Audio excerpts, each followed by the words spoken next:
नमस्ते। आज चाहिँ हामी क्लास 12 को प्रोराटा अलटमेन्ट भन्ने को क्वेशन चाहिँ हेर्दै छौं, जसमा चाहिँ 2079 को क्वेशन नम्बर 12 हेर्दै छौं है हामीले।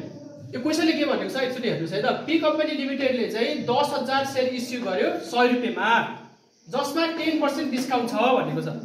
अब यो डिस्काउन्ट चाहिँ केमा छ भनेर दिएन भने हामीले के गर्नुपर्छ भने अलटमेन्टमा नै छ भनेर बुझ्नुपर्छ। भनेपछि 40 रुपैयाँमा चाहिँ 10 रुपैयाँ डिस्काउन्ट पनि छ भनेको टोटल चाहिँ 50 रुपैयाँ छ भन्ने बुझ्नु पर्यो है।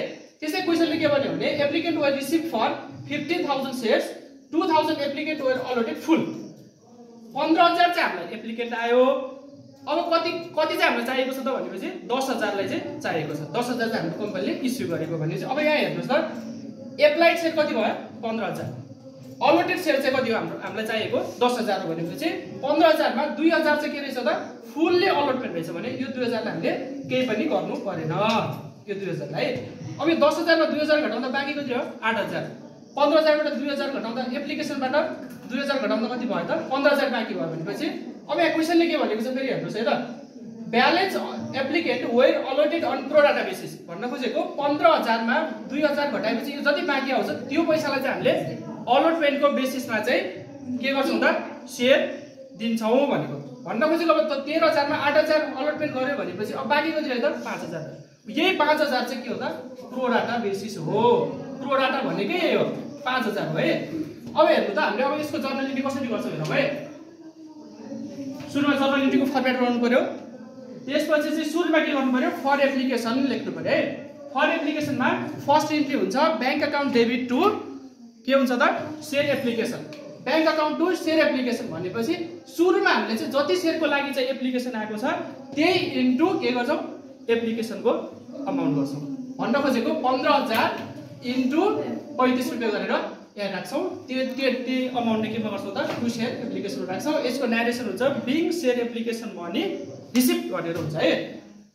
अब यो इन्ट्रीलाई चाहिँ ट्रान्सफर गर्नुपर्छ हामीले। ट्रान्सफर इन्ट्री यसको के हुन्छ त शेयर एप्लिकेसन चाहिँ शेयर एप्लिकेसन डेबिटमा जान्छ 15,000 इन्टु 35 ले भयो टु शेयर क्यापिटल भनेर क्रेडिटमा राख्छौं। टु शेयर क्यापिटलको पैसा फेरि अब केमा हुन्छ त शेयर क्यापिटल भन्ने बित्तिकै पुँजीको लागि चाहिँ हामीले के गर्छौं जुन जति चाहिँ हामीलाई चाहिएको छ त्यतिलाई मात्रै पुँजीमा ट्रान्सफर गर्न मिल्छ। पुँजी खातामा चाहिँ ट्रान्सफर गर्न मिल्छ भनेपछि 10,000 इन्टु कतिको लागि चाहिएको हामीलाई 10,000 इन्टु कति गर्नु पर्यो एप्लिकेसनको पैसा 35 रुपैयाँ गर्नु पर्यो, सरी 35 गर्नु पर्यो।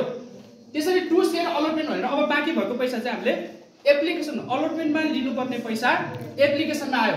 भन्न खोजेको मतलब कति हो त 5,000 यो बाँकी एक्सेस अमाउन्ट चाहिँ 5,000 रुपैयाँ चाहिँ एप्लिकेसनको टाइममा नै हामीले लियो भने इन्टु 35 गर्नु पर्यो। यो पैसा चाहिँ 1,75,000 भयो। यसरी डेबिट र क्रेडिट बराबर भयो। यसको डाइरेक्सन हुन्छ being share application money transfer to share capital and share allotment account भनेर हुन्छ है।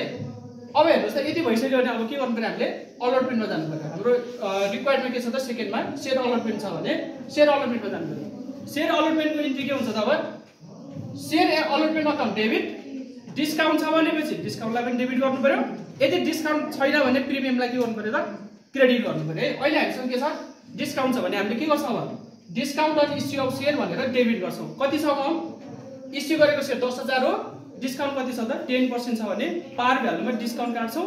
100 को 10 काटेपछि कति हुन्छ 10 रुपैयाँ आउँछ। 10 रुपैयाँलाई हामीले 10,000 सँग मल्टिप्लाई गर्छौं, त्यसलाई चाहिँ डेबिटमा राख्छौं अनि टु शेयर क्यापिटल अकाउन्ट गरेर यो दुईटा अमाउन्टलाई जोडेर यहाँ राख्छौं। यसको न्यारेसन हुन्छ being share allotment money made due. अब यसको ट्रान्सफर इन्ट्री के हुन्छ भने bank account debit to share allotment account. अब यो तपाईले ध्यान दिनुपर्ने कुरा चाहिँ यहाँनिर छ है। ल हेर्नुस् त बैंक अकाउन्ट डेबिटमा हामीलाई पैसा कति आएको छ अलटमेन्टको पैसा कति हो 4 लाख हो भने 4 लाखमा पहिले उठिसकेको पैसा कति हो 1,75,000 हो किन भने पहिले लिइसकेको पैसा फेरि लिन मिल्यो त मिलेन। त्यही भएर के गर्नु पर्यो हामीले यो पहिले लिइसकेको पैसा चाहिँ अहिलेको अलटमेन्ट अमाउन्टबाट घटाउनु पर्यो। माथिको 1,75,000 घटाउनु पर्यो। घटाएपछि कति आयो 2,25,000 आयो भनेपछि टु शेयर अलटमेन्ट अकाउन्ट गरेर त्यो 2,25,000 लाई 2,25,000 लेख्यो। यसको डाइरेक्सन हुन्छ being share allotment money receipt. अब त्यस्तै सीमा हेरौँ है। अब यहाँ पनि इम्पोर्टेन्ट छ। एउटा इम्पोर्टेन्ट भनेको चाहिँ हाम्रो बैंक अकाउन्टमा भयो शेयर अलटमेन्टको पैसा यसलाई घटाउने पैसा भयो यो राख्न जान्नु पर्यो। सेकेन्डमा भनेको अब यहाँ कल सेल एरियरको अमाउन्ट छ। यसको इन्ट्रेस्ट सुरुमा के हुन्छ त ठ्याक्कै यो शेयर अलटमेन्टको जस्तो थियो सेम हुन्छ यसको इन्ट्री पनि है। शेयर फाइनल कल अकाउन्ट चाहिँ डेबिट हुन्छ कति डेबिट गर्नु पर्यो 10,000 × 15 रुपैयाँ 10,000 × 15 डेबिट गर्नु पर्यो to share capital account share पुँजी अकाउन्टमा दिनु पर्यो यसको डाइरेक्सन हुन्छ being share final call money made due 1,50,000 अब यहाँनिर इम्पोर्टेन्ट छ है फेरि हेरौँ bank account debit bank account कति गर्नु पर्यो त 1,50,000 गर्नु पर्यो 1,50,000 छ यो 6,000 कहाँबाट आयो भन्ने कुरा हुन्छ यहाँ क्वेसनले के भनेको छ all call money duly received except on final call money on 400 share 400 share चाहिँ फाइनल कलको टाइममा फाइनल कल गर्दाखेरि 400 शेयर धनीले के गरेनन् 400 × 15 रुपैयाँ चाहिँ तिरेनन् भनेको के उनीहरूले चुक्ता गर्नु पर्थ्यो तर के गरेनन् चुक्ता गरेनन् भनेपछि त्यसलाई के भन्छ बक्यौदा माग अथवा इङ्ग्लिसमा हुन्छ कल इन एरियर त्यही भएर त्यो कल इन एरियर अकाउन्टलाई पनि डेबिट गर्नु पर्यो अनि ब्याङ्क अकाउन्टबाट चाहिँ यो माथिको 1,50,000 मा शेयर क्यापिटल अकाउन्टको 1,50,000 मा 6,000 रुपैयाँ चाहिँ के गर्नु पर्यो त हामीले माइनस गर्नु पर्यो अनि यो माइनस गरिसकेपछि